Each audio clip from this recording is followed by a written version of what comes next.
bonjour, on va faire une vidéo sur la fin des temps et notamment sur le fait de passer à travers les tribulations. Donc on ne sait pas quand la fin viendra, ça peut très bien venir pendant notre vie. Et donc il est important de savoir ce que dit la Bible par rapport à la fin des temps. Et on va voir trois catégories de personnes par rapport au sujet de passer à travers les tribulations. Déjà bien sûr il faut vous assurer d'être sauvé. La Bible dit crois au Seigneur Jésus-Christ et tu seras sauvé. Donc si vous mettez votre confiance en Jésus-Christ, vous recevez la vie éternelle, vous avez l'assurance d'aller au paradis. Et je vous invite à voir la vidéo en lien si vous n'êtes pas sûr d'aller au paradis. Bien sûr, assurez-vous donc d'être sauvé. Deuxième point, c'est qu'on va voir brièvement le timing de l'Apocalypse, donc le timing des événements, de certains événements. Et je vous invite à regarder Après la Tribulation, qui est un film documentaire qui est sur cette chaîne, si vous n'avez pas encore vu, qui ira bien plus en détail et qui expliquera bien mieux, justement, l'Apocalypse. Donc il faut savoir qu'il va y avoir des tribulations qui vont durer 3 ans et demi. Ensuite, il y aura une grande tribulation qui va durer 75 jours. Ensuite, il y aura le retour de Jésus-Christ, l'enlèvement. Et ensuite, il y aura 3 ans et demi où Dieu va déverser sa colère sur la terre. Et les chrétiens vont passer à travers les tribulations. L'enlèvement est après les tribulations, avant la colère de Dieu. Donc, nous allons vivre en tant que chrétiens les tribulations si ça a lieu pendant notre vie. Et donc, les tribulations vont toucher toute l'humanité. Il y aura une guerre mondiale. Et Matthieu chapitre 24, versets 7 à 8, nous dit à ce sujet, au sujet des tribulations, car il s'élèvera nation contre nation, et royaume contre royaume, et il y aura famine et épidémie et tremblement de terre en divers lieux. Toutes ces choses sont le commencement des douleurs. Donc là, Jésus nous explique ce qui va arriver à la fin des temps. Donc il y aura des guerres, une guerre mondiale, des épidémies, des tremblements de terre, etc. Et dans Apocalypse chapitre 6, des versets 1 à 9, on va pas y aller, mais ça nous parle des 4 premiers sceaux, et donc des 4 chevaliers de l'Apocalypse. Donc ces 4 chevaliers de l'Apocalypse, ce sera justement pendant les tribulations, et on voit les guerres, les épidémies, les famines, etc. Donc il y aura beaucoup de morts. C'est une période de grand trouble. Et donc ça, c'est la tribulation. La grande tribulation, c'est une persécution des chrétiens. L'Antichrist voudra mettre à mort les chrétiens, et donc ce qu'on appelle la grande tribulation va durer 75 jours.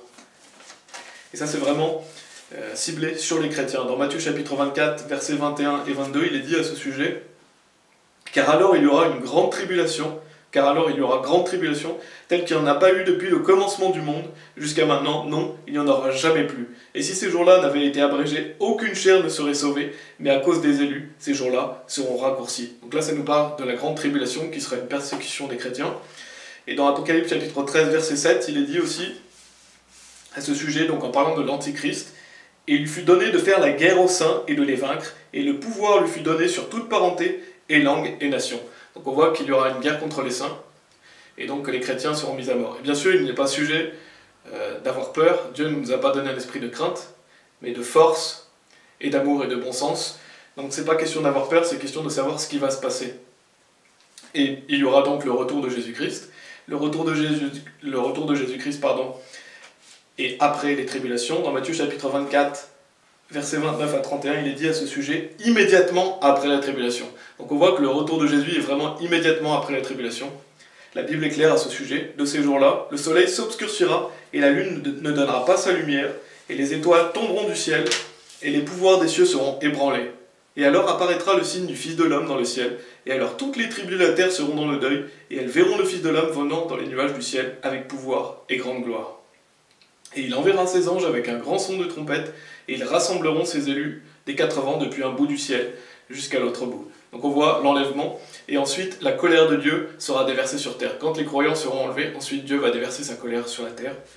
Dans Apocalypse chapitre 6, versets 16 et 17, à ce sujet il est dit, donc là je fais vraiment une brève description, je vais dans plusieurs versets pour vous montrer un peu le timing. Il est dit, et il disait aux montagnes et aux rochers, tombez sur nous et cachez-nous de la face de celui qui est assis sur le trône et du courroux de l'agneau, car le grand jour de son courroux est venu, et qui sera capable de résister? Donc ce grand jour de courroux, c'est le jour de Christ. Après l'enlèvement, c'est la colère de Dieu qui est déversée sur terre. Et donc l'enlèvement, c'est le jour de Christ. Dans 2 Thessaloniciens chapitre 2, on voit aussi cette notion de jour de Christ. Et on voit que l'enlèvement n'arrivera qu'après les tribulations. Et donc, Dieu va déverser sa colère sur la terre.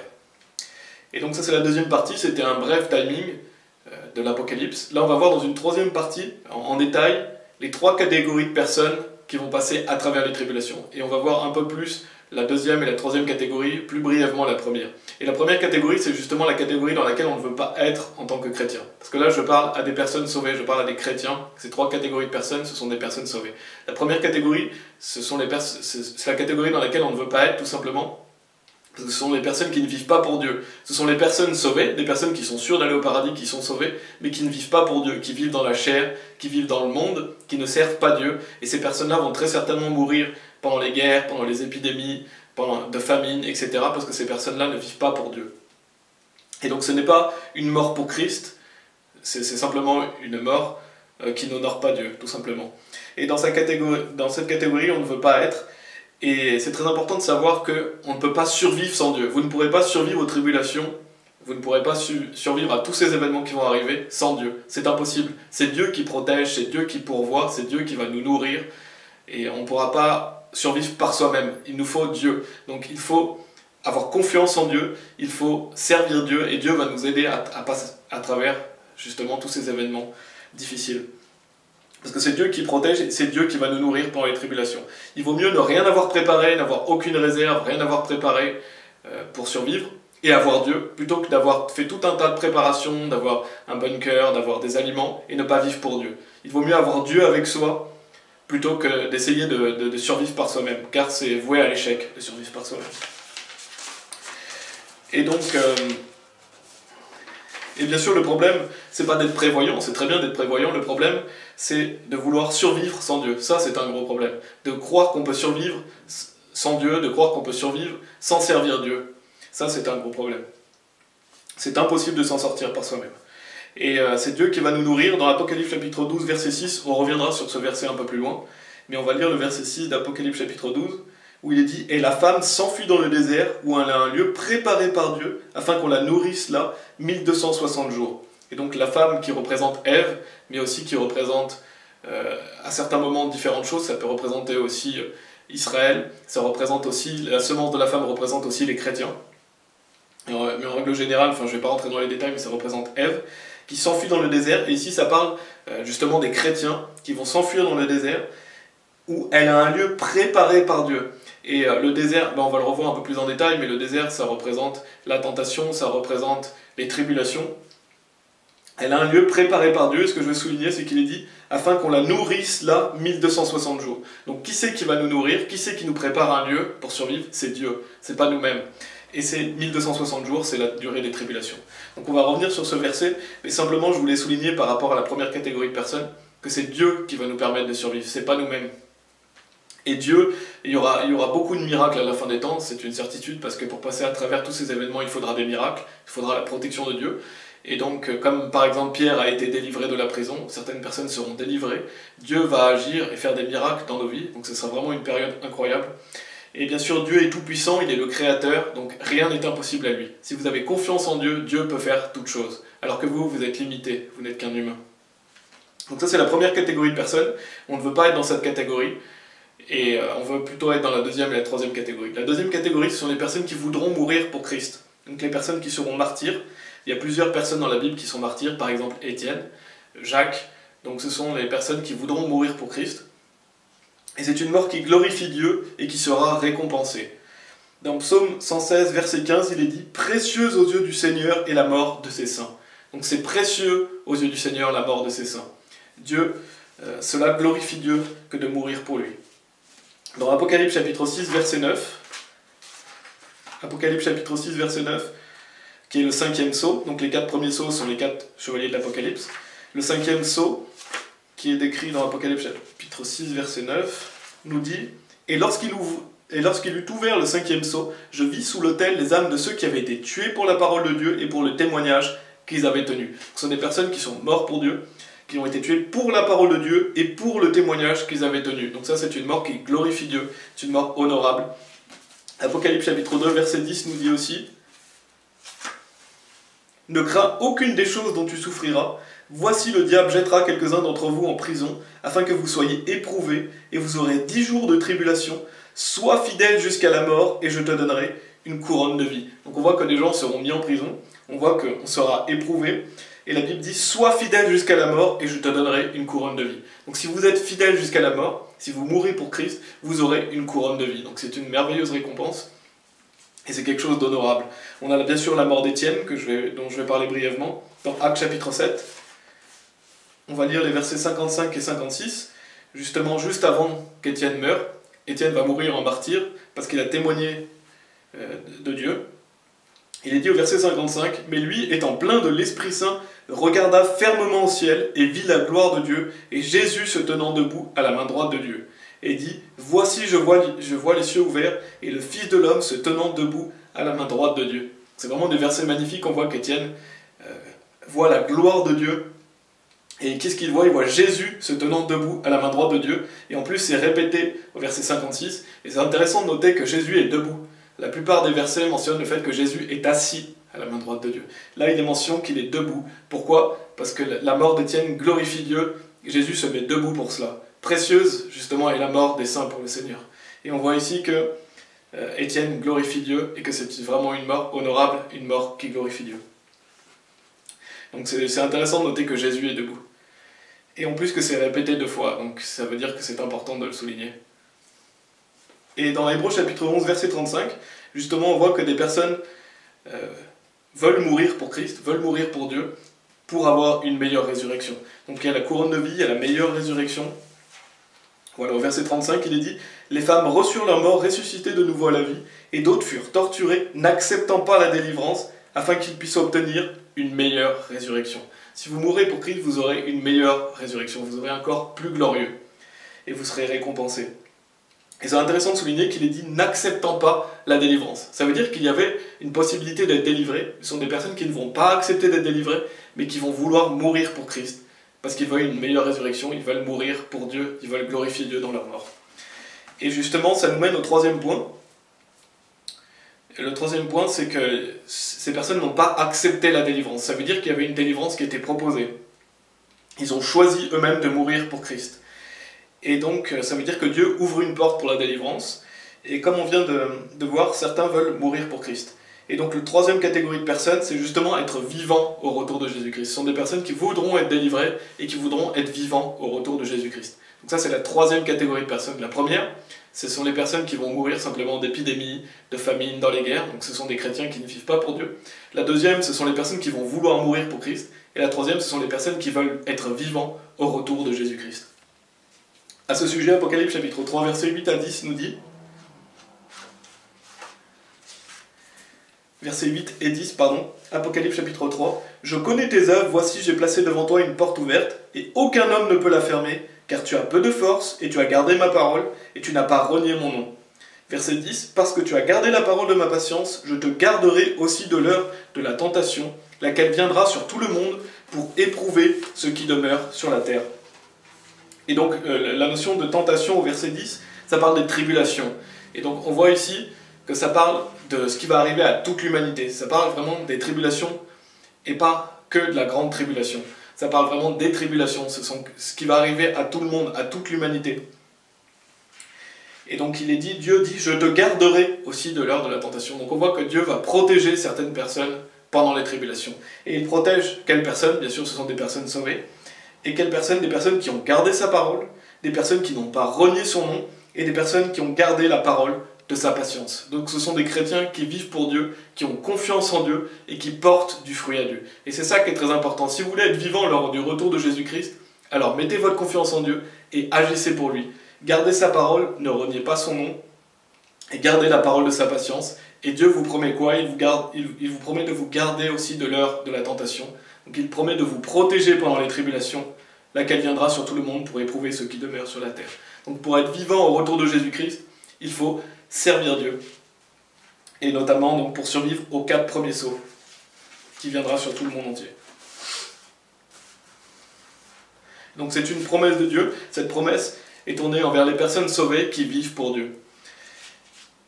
Et Matthieu chapitre 24, verset 13, on va lire Matthieu chapitre 24, verset 13, qui nous dit « Mais celui qui endurera jusqu'à la fin, celui-là sera sauvé. » Et donc c'est un verset qui montre que si vous endurez jusqu'à la fin, pendant la période de tribulation, vous serez sauvé physiquement, vous serez vivant lors du retour de Jésus-Christ. vous serez délivrés des événements à venir. Et beaucoup de faux prophètes utilisent ce verset pour dire « Ah, voyez, il faut garder les commandements de Dieu, il faut être fidèle jusqu'à la fin, sinon vous n'êtes pas sauvés au niveau de votre âme, sinon vous n'allez pas aller au paradis. » C'est un salut par les œuvres. Ce verset ne parle pas du salut de l'âme, ça parle du salut physique. Quand il est dit le mot « sauver », il faut bien regarder le contexte. Est-ce que ça parle du salut de l'âme ou est-ce que ça parle du salut physique? Ici, ça parle d'être vivant physiquement, ça ne parle pas du salut de l'âme. Le salut de l'âme, vous croyez en Jésus-Christ, vous avez la vie éternelle, vous êtes passé de la mort à la vie, vous êtes sûr d'aller au paradis. Donc le salut ne dépend pas de votre fidélité à Dieu, ça dépend de la fidélité de Dieu. Si vous croyez en Jésus, Dieu est fidèle, vous êtes sauvés. Donc ce verset ne parle pas d'être sauvé pour aller au paradis, ça parle d'être sauvé des tribulations, des persécutions, c'est un contexte de fin des temps, afin d'être vivant lors du retour de Jésus-Christ. Et comment on en est sûr que ça parle de ça? Verset 22, « Et si ces jours-là n'avaient été abrégés, aucune chair ne serait sauvée. Mais à cause des élus, ces jours-là seront raccourcis. » Donc on voit bien que ça parle du fait d'être sauvé physiquement, aucune chair. Et donc ça montre que Dieu va abréger ces jours, la grande tribulation va durer que 75 jours, et il n'y aura que ceux qui endurent jusqu'à la fin qui seront sauvés, donc qui vont passer à travers ces tribulations. Ça montre encore une fois le fait que pour passer à travers ces tribulations, il faut endurer, il faut vivre pour Dieu. Et Luc chapitre 21, verset 36, aussi qui est vraiment un verset magnifique que je vous encourage fortement à apprendre par cœur et à méditer, si vous voulez justement être vivant lors du retour de Jésus-Christ. Luc chapitre 21, qui est aussi un chapitre qui traite de la fin des temps. Il y a Matthieu chapitre 24, Marc chapitre 13, Luc chapitre 21, qui nous parle de la fin des temps, dans les évangiles. Il est dit « Veillez donc et priez sans cesse, afin que vous soyez estimés dignes d'échapper à toutes ces choses qui arriveront et de vous tenir debout devant le Fils de l'homme. » C'est vraiment un verset magnifique. Si vous voulez être estimé digne d'échapper à tout ce qui va arriver et de vous tenir debout devant le Fils de l'homme, alors la Bible dit « Veillez donc et priez sans cesse ». Donc ce sont deux choses clés, veiller et prier. Donc il faut demander à Dieu demander à Dieu d'être présent lors du retour de Jésus-Christ, d'être vivant lors de son retour. Priez pour cela. Désirez ardemment, si vous voulez être vivant lors du retour de Jésus-Christ, désirez ardemment que Dieu vous offre cette bénédiction. Demandez à Dieu d'être vivant. Et il faut aussi veiller, c'est-à-dire vivre pour Dieu. Le fait de veiller, c'est de tenir ferme dans la foi, c'est d'avoir confiance en Dieu, c'est de vivre pour Dieu, c'est de lui porter du fruit, d'aller faire de l'évangélisation, de vivre pour lui, même dans des événements difficiles, et de témoigner de lui. Et donc c'est très important, veiller et prier sans cesse. Si vous voulez être estimé digne d'échapper aux tribulations, à la grande tribulation, et d'être vivant lors du retour de Jésus-Christ, alors demandez à Dieu et agissez en conséquence. Et ça c'est très important. Et donc dans 1 Corinthiens chapitre 16, verset 13, par rapport à cette notion de veiller, parce qu'il dit veiller et prier sans cesse, 1 Corinthiens chapitre 16, verset 13, il est dit veillez, tenez ferme dans la foi, comportez-vous comme des hommes, soyez forts. Et je lis ce verset parce qu'il est dit veillez, tenez ferme dans la foi, comportez-vous comme des hommes, soyez forts. Donc on voit cette notion de veiller. Et il y a plusieurs versets qui parlent de watch dans le King James, c'est veiller. Et c'est beaucoup relié à tenir ferme dans la foi, c'est beaucoup relié à la foi. Parce que pour veiller, pour servir Dieu, il faut avoir confiance en lui, le juste vivra par la foi. Donc il faut avoir confiance que Dieu vous protège pendant ces événements, confiance que Dieu agit avec vous, et ainsi vous porterez du fruit à Dieu. On va lire Apocalypse chapitre 12, verset 6 aussi, donc on a lu tout à l'heure pour y revenir, par rapport justement aux personnes qui vont passer à travers les tribulations et qui seront vivants au retour de Jésus-Christ, le fait de vouloir être dans cette catégorie de personnes. Apocalypse chapitre 12, verset 6, on avait lu, « Et la femme s'enfuit dans le désert où elle a un lieu préparé par Dieu afin qu'on la nourrisse là 1260 jours. » Et donc, on voit que c'est Dieu qui nous prépare un lieu, c'est Dieu qui va nous protéger pendant ces tribulations, et il est dit afin qu'on la nourrisse. Qui va nous nourrir pendant les tribulations? C'est Dieu. C'est pas vous-même en vous faisant un stock de nourriture, en essayant de survivre, parce que ce sera la guerre, ce sera vraiment un moment difficile, et ça va durer 3 ans et demi. C'est Dieu qui va vous nourrir. Et donc là, ça parle des croyants. Le désert, donc ça symbolise les tribulations, justement, ça symbolise la tentation. Et le fait d'être nourri, c'est le fait que Dieu va nous nourrir, nous donner notre nourriture, mais aussi nous permettre d'être habillés, d'avoir un lieu où résider, qui va prendre soin de nous tout simplement en fait. Comme Élie avec les corbeaux, Dieu va nourrir Élie avec les corbeaux, donc Dieu va faire des miracles aussi à la fin des temps pour nous nourrir, de même qu'il a nourri aussi les enfants d'Israël dans le désert, et on voit la similitude ici, le désert, et aussi que les enfants d'Israël étaient dans le désert. Et bien sûr, on voit que ceux qui se rebellent contre Dieu, ceux qui n'ont pas confiance en Dieu, ne vont pas aller dans la terre promise. Et ça peut symboliser aussi le fait que ceux qui n'ont pas confiance en Dieu pendant les tribulations, ceux qui essayent de se débrouiller eux-mêmes, qui ne vivent pas pour Dieu, ne vont pas être vivants lors du retour de Jésus-Christ. Parce que c'est le fait, dans l'Ancien Testament, ils rentraient dans la terre promise. Là, on pourrait symboliser le fait d'être vivant et rentrer au paradis en étant vivant, c'est-à-dire ne pas connaître la mort physique. Donc ça peut être comparable. Ceux qui avaient confiance en Dieu à l'époque d'Israël, donc quand ils étaient dans le désert, sont rentrés dans la terre promise en étant vivants. De même, ceux qui ont confiance en Dieu et qui servent Dieu pendant les tribulations vont rentrer au paradis en étant vivants. Donc c'est important de le souligner. C'est très important que vous ne murmuriez pas contre Dieu, que vous ayez foi en Dieu, que vous ayez confiance en lui pendant ces événements difficiles qui vont arriver. Et c'est la clé. La clé, c'est la confiance. Comme un enfant a confiance dans ses parents, un enfant a confiance que ses parents vont lui apporter à manger, vont prendre soin de lui, vont le protéger. De même, on doit avoir cette confiance en Dieu qui va prendre soin de nous et nous protéger pendant ces événements. Et donc, pour faire un résumé, on ne veut pas être dans la première catégorie de personnes, donc les personnes qui vont mourir d'épidémies, de famines, de guerres, qui n'ont pas confiance en Dieu, qui ne vivent pas pour Dieu. Voilà, il faut désirer être dans la deuxième ou la troisième catégorie de personnes. Si vous voulez mourir pour Christ, c'est quelque chose d'honorable. Et ce sont des personnes qui ont témoigné de Dieu, témoigné de la parole de Dieu, qui ont gardé le témoignage de Dieu et qui sont morts pour Christ. Et la troisième catégorie, sont les personnes qui veulent être vivantes au retour de Jésus-Christ. Et ça, pour ça, il faut veiller et il faut prier sans cesse.